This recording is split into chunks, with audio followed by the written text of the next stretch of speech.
सगळ्यांना नमस्कार. जयशिवाय. खरं तर तुझ्यासाठी मालिका तुझ्यासाठी यूट्यूबवर मराठी वारसा या यूट्यूब चॅनलवर म्हणजे मनोरंजन विश्वातला हा पहिलाच प्रयोग आहे की एखाद्या वाहिनीवरची मालिका बंद होती आणि ती मालिका बंद झाल्यानंतर त्याच आठवड्यात थेट यूट्यूबवर ही मालिका प्रेक्षकांच्या भेटीला येते आणि महाराष्ट्रभरातल्या बाहेरच्या अगदी परदेशातल्या सुद्धा प्रेक्षकांनी मालिकेचं भरभरून स्वागत केलं आहे. आज मालिकेचा चौथा भाग, आतापर्यंत 3 भाग प्रसारित झाले आहेत. आज चौथा भाग प्रसारित होईल आणि आतापर्यंत तब्बल 22 लाख लोकांनी या मालिकेचे भाग बघितले, लोक भरभरून प्रतिसाद दिला. आणि यामध्ये एक फार महत्त्वाची गोष्ट अशी आहे की सर्वसामान्य जनतेनं ही मुवमेंट हातात घेतली आहे.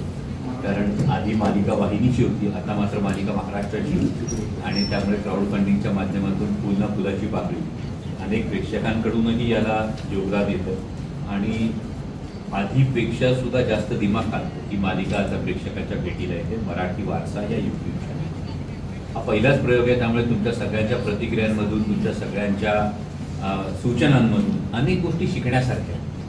त्यामुळे काही गोष्टी बदलतो आहेत.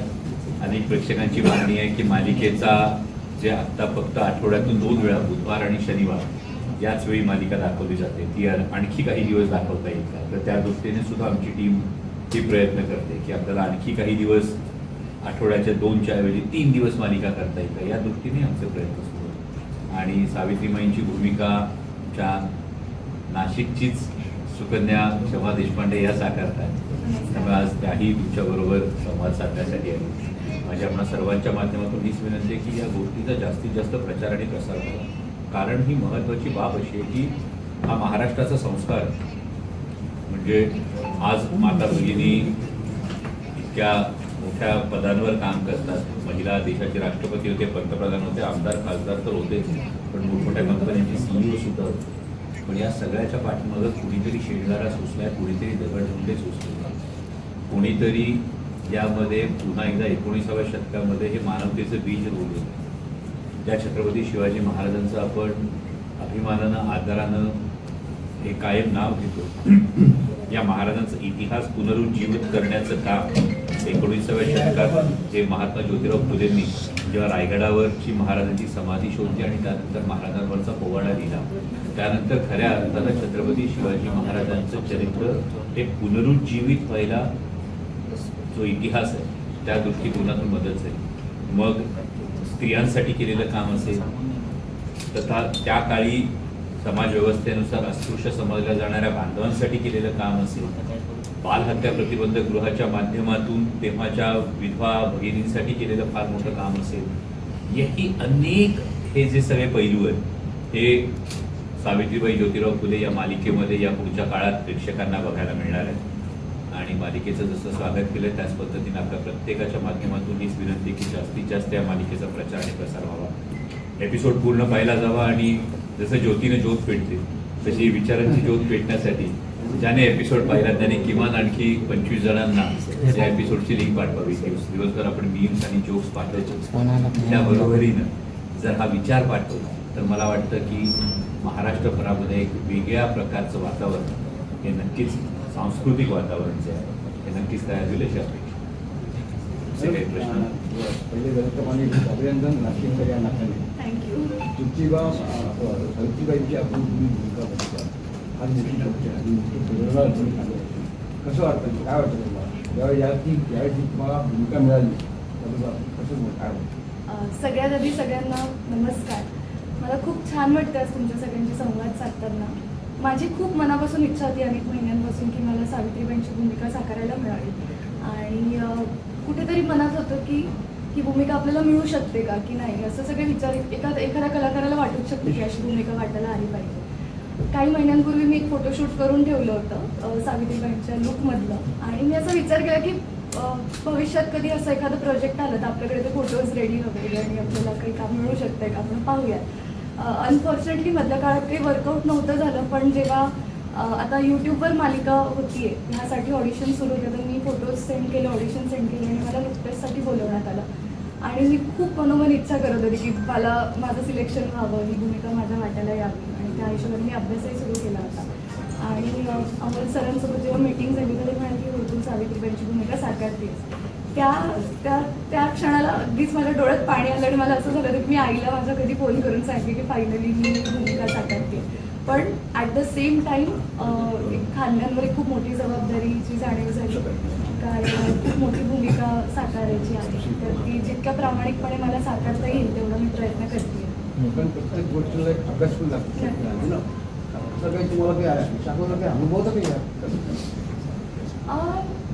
कलेचा अनुभव म्हणतात. हां, म्हणजे आपल्या या मार्गाला जायचं. हो, मी म्हणजे कला क्षेत्रात अनेक वर्षांपासून काम करते. मी कथ्थक शिकत होते, त्यानंतर मी नाटकांमधून काम करत होते. तसं थोडं थोडं काम करता करता आता ही मोठी भूमिका आली वाटायला, आणि या भूमिकेचा अभ्यास जेव्हा मी करते तर ज्या दिवशी माझं सिलेक्शन झालं तेव्हाच अमोल सरांनी मला एक पुस्तक दिलं वाचायला, महात्मा म्हणून. तर त्या पुस्तकाचं वाचन करत करत मी आता बऱ्यापैकी अभ्यास केला आणि आता दुसरं पुस्तक माझी वाचण्याची वेळ आलेली आहे. आमचं नाशिक नाही, खूप तिचा सिलेक्शनचा किस्सा खूप इंटरेस्टिंग होता, कारण जवळपास मला वाटतं की एकूण 14 अभिनेत्रींची आम्ही टेस्ट करत होतो आणि काही एक्सपिरियन्स अभिनेत्री होत्या, या सगळ्या होत्या. आणि जेव्हा क्षमा या चालत आल्या तेव्हा मी आणि आमचे दिग्दर्शक कार्तिक केले खरं तर आम्ही दोघे डिस्कस करत होतो की आत्तापर्यंत कोणाची ऑडिशन ही करेक्ट वाटली. दुपारची वेळ मला 2-2:30 वाजले असतील, 2-2:30 वाजले असतील. आणि त्या उन्हात ती ज्या पद्धतीने धावत आल्या आणि त्यांनी विचारलं ते अडुप्टस कुठे सुरू होतं. आणि तो जो एक इनोसन्स होता तिथे ती अपेक्षित जी गोष्ट होती की खरोखर सावित्रीबाई जेमतेम, खरं वय पाहिलं तर जेमतेम 18-19 वर्षाचं वय आहे. ते विचार करा, 18-19 वर्षाचं वय, आणि ती माऊली मुलींना शिकवण्यासाठी बाहेर पाऊल टाकते. जेव्हा ती बाहेर पाऊल टाकते तिच्यावर शेणमारा होतो, दगड होऊन येतं, शिव्याशाप, खरकटपाणी हे सगळं फेकलं जातं. आणि फक्त एक जर विचार केला आपण की त्यावेळी जर त्या माऊलीने पाऊल मागे घेतलं असतं तर आत्ता जी परिस्थिती आपल्याला समाजात बघायला मिळते, ज्या माता भगिनी आत्मविश्वासाने पुढे जातात, हे सगळं चित्र वेगळं दिसलं असतं. त्यामुळे तो जो इनोसन्स असेल त्यावेळेचा, तो मला वाटतं तुम्ही जो पहिला प्रश्न विचारला त्यामध्ये तो होता. आणि तिथेच आम्ही असे सकारात्मक होतो की म्हटलं आपल्याला ज्या सावित्रीबाईंचा शोध सुरू आहे त्या बहुतेक आपल्याला इथे सापडतो. आधी हे संपलं. अमोलजी जे वाहिनीवर जे कार्यक्रम चालू होता स्टार पॉवर, तर त्यांनी का बंद केलं, प्रेक्षेपण का बंद केलं, त्यामागचं खरं कारण मी तुम्हाला सांगितलं पब्लिक डोमेनमध्ये जे कारण आहे ते कारण आपण तुम्ही चालू आहे. तरी तू नेहमी पब्लिक डोमेनमध्ये जे कारण आहे की रेव्हेन्यू आणि TRP याची सांगड जुळत नाही, असं एक कारण मला देण्यात आलं. कसं आहे, वाहिनीच्या विषयी मला कोणताही आकस नाही, कोणताही रोष नाही, कारण त्या स्टार प्रवाह वाहिनीने खरं तर सुरुवातीला या काळात या विषयाला हात घालण्याचं पहिल्यांदा जे धाडस केलं ते खरोखर कौतुकास्पद आहे, त्यामुळे त्यांच्याविषयी राग नाही. पण जे कारण रेव्हेन्यू आणि TRP याची सांगड जुळत नाही हे जेव्हा कारण समोर येतं तेव्हा त्याच्या अनुषंगाने अनेक प्रश्न इतर तयार होतात. म्हणजे जसं असतं की फॉर एक्झाम्पल तुम्ही बघा, स्वराज्य रक्षक संभाजी ही मालिका झीवर प्रसारित झाली, त्यानंतर ती आता झी मराठीवर 4 वेळा दाखवली. त्याचबरोबर ती काही हिंदी चॅनल्सवर दाखवली, ती झी चित्रमंदिरवर दाखवली, ती झी युवावर दाखवली. तर याला आपण आर्काईव्हर करतो, म्हणजे एकदा झालेली मालिका ती पुन्हा पुन्हा प्रसारित होते, ज्यामधून त्या वाहिनीला एक वेगळा रेव्हेन्यू मिळत असतो. त्यामुळं समोर सुरू असलेल्या TRP आणि त्याचा रेव्हेन्यू याचं गणित जुळत नाही. या प्रश्नाला हा एक उपप्रश्न येतो. दुसरा प्रश्न येतो की इतर भाषांमध्ये डब होऊन ती गोष्ट त्याचा एक रेव्हेन्यू वेगळा असतो.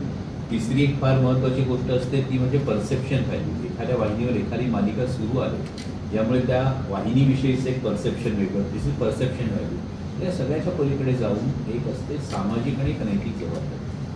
तर हे अनेक उपप्रश्न आहेत. त्यामुळे मी म्हटलं की या उपप्रश्नांच्या खोलात जाण्यापेक्षा वाहिनीने जे पब्लिक डोमेनमध्ये जे मला कारण सांगितलं की TRP आणि रेव्हेन्यूची सांगड जुळत नाही, तर आपण ते मान्य करतो. आणि मला असं वाटतं की त्याच्या पुढचा टप्पा आपण गाठला आहे.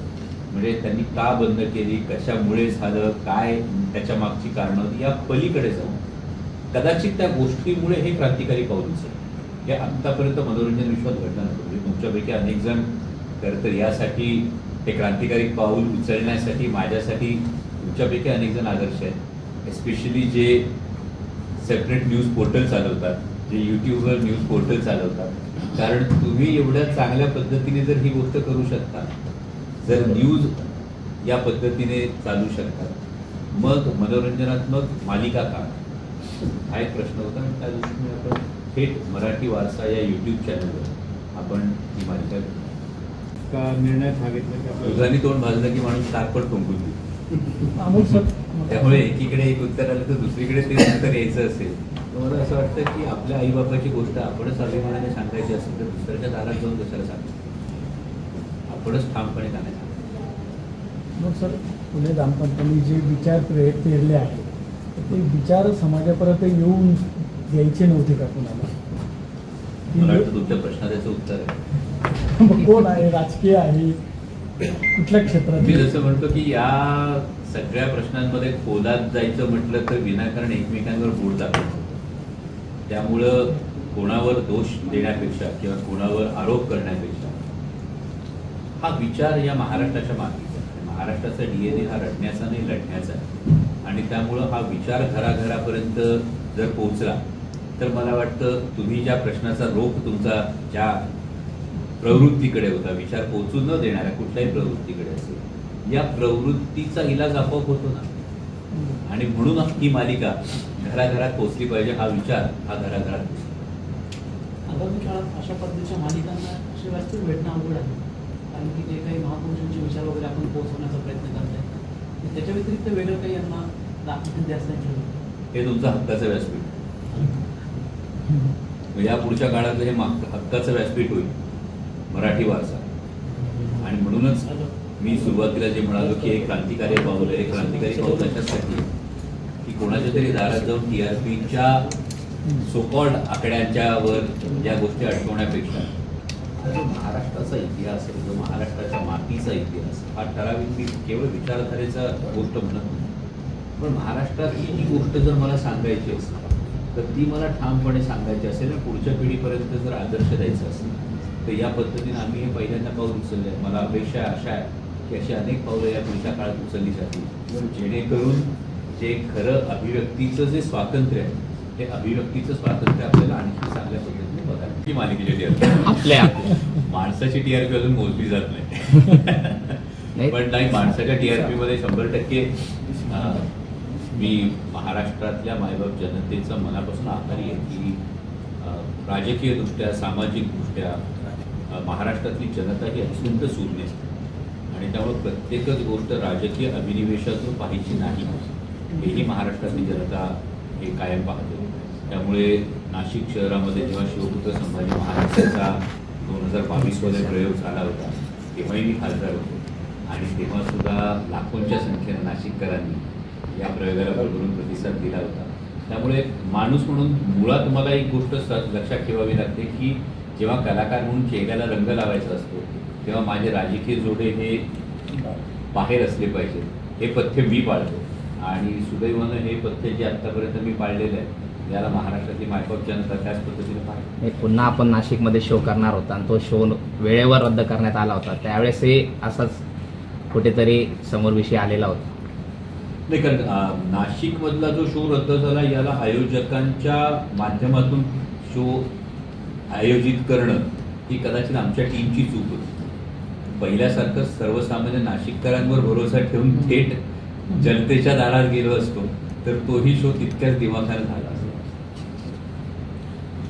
म्हणून आता तुम्ही स्वतः व्यासपीठ आता जे मालिकेसाठी वापरता. त्यामुळे हे स्वतःचं व्यासपीठ आहे. आणि फार महत्त्वाची गोष्ट अशी आहे ना की याच्यामध्ये कुठलाही राजकीय अभिनिवेश, कुठलाही सामाजिक अभिनिवेश, कुठलाही जातीय अभिनिवेश हा जर बाजूला ठेवला तर खरोखर या दाम्पत्याने नेमकं काय केलं म्हणजे छत्रपती शिवाजी महाराजांनी जे 18 पगड जातीचं रयतेचं राज्य निर्माण केलं. शेतकऱ्याच्या भाजीच्या देठाला हात लागू देऊ नका हा संस्कार जो केला, ज्या संस्काराला पुन्हा समतेचं जे पाणी पाजलं किंवा समतेची जी जोपासना केली या मातीमध्ये मानवतेची ती फुले दाम्पत्याने केली. मग ती समतेची जोपासना ही जाती धर्मांमधली सुद्धा होती, ती समतेची जोपासना ही स्त्री पुरुष संबंधातली सुद्धा होती. त्यानंतर त्याला राजाश्रय देण्याचं काम राजर्षी शाहू महाराजांनी केलं आणि याला इन्स्टिट्यूशनलाइज करण्याचं काम भारतरत्न डॉक्टर बाबासाहेब आंबेडकर. त्यामुळे शेतकऱ्याच्या भाजीच्या देठाला हात लागू देऊ नका आणि हे राज्य प्रत्येकाचं आहे हे छत्रपती शिवाजी महाराजांनी सांगण्यापासून ते भारतरत्न डॉक्टर बाबासाहेब आंबेडकरांनी एक व्यक्ती एक मत आणि एकच मूल्य हा सिद्धांत सांगण्यात हे कुठंतरी नातं आहे. हा महाराष्ट्राचा DNA म्हणजे मुलींसाठी शिक्षणाची दारं उघडी करणाऱ्या क्रांतीसूर्य महात्मा ज्योतिराव फुल्यांपासून ते जे इंग्लंड अमेरिकेला जमलं नाही ते पहिल्या दिवसापासून मतदानाचा अधिकार महिलांना देणारा भारतरत्न डॉक्टर बाबासाहेब आंबेडकरांचे संविधान यामधलं जे नातं आहे या सगळ्यामध्ये महाराष्ट्राचं योगदान आहे. हा महाराष्ट्राचा संस्कार आहे आणि त्यामुळे हा संस्कार जर सांगायचा असेल तर मला वाटतं हा प्रत्येकानं आपल्या पुढच्या पिढीपर्यंत पोहोचवला. काही राजकीय मानाची गोष्ट सांगायची झाली तर आधी वाहिनीवर जेवढी मालिका ज्या पद्धतीने सुरू होती त्यापेक्षा कितीतरी अधिक दिमाखानं ही मालिका तुम्हाला यूट्यूबवर बघायला मिळते. म्हणजे तुम्ही त्याचं टेलिकास्ट क्वालिटी बघितली, तुम्ही त्याचं टेकिंग पॅटर्न बघितला, तुम्ही त्याचा एकूण स्पीड बघितला तर एक वेगळाच फॉर्मॅट आहे आम्ही म्हणून